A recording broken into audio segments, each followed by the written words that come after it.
All right, so now that you have a bit of a background on what the rebellions of 1837 were, I'm going to tell you about the assignments. So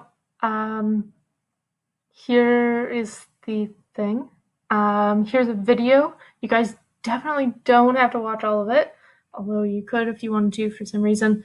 Just watch from 45 minutes until an hour and 4 minutes. So that's about 20 minutes of viewing. It'll give you a lot more information that you can use for the assignment. And so the actual assignment itself, here we are. You have 3 choices. So they all involve taking the rebellions of 1837 and explaining them mostly from the perspective of either the rebels or the government. So option number 1 is to create a newspaper article from the perspective of either the rebels or of the government. And you could do the Lower Canada Rebellion or the Upper Canada or some sort of combination. Doesn't matter to me. So it's a newspaper article that outlines the final day of the rebellion. So you're going to want to have the causes, the key people in it, and the major events of the rebellion. And so if you do a newspaper, it could look something like this. So this is my template. You can copy it if you like. The Vic High Times, a school that I used to teach at.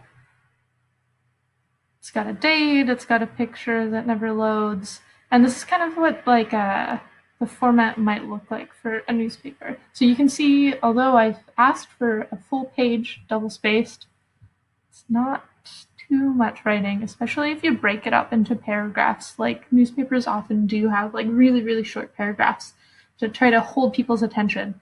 Sometimes the paragraphs are only 1 sentence long. It sort of depends on what you're trying to do. So you've got a picture, you've got a little bit of a caption. This is my random filler stuff that I stole from somebody.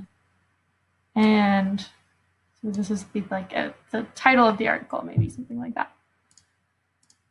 Option number 2 would be a news report from the perspective of the rebels or the government, live from the final day of the rebellion. So you could take a video or you could write it out. My template that you can choose to use or ignore.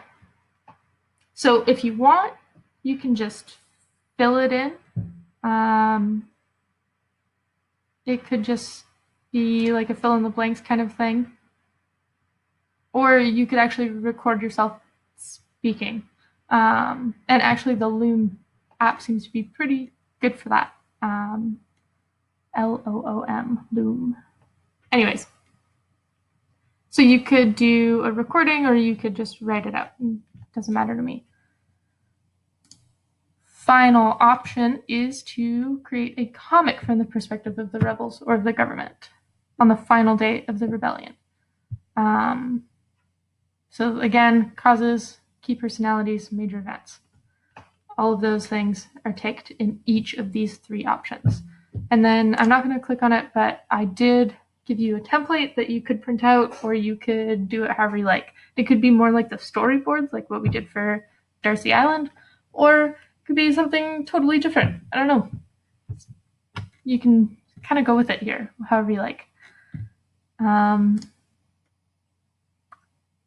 So your creation should take up about a full page double-spaced if it's writing, although take your cue from that template there. It doesn't have to be really all that much. As long as you hit the causes, the personalities, the major events, I'm happy. If it's a video, about 1 or 2 minutes, and that might seem like a lot of time, but every time I record a video for you guys, it goes way longer than I think it's going to be. So, yeah. So you can use those templates that I've given you. You can ignore them. I won't be offended if you do. Let me know if you have any questions. Right.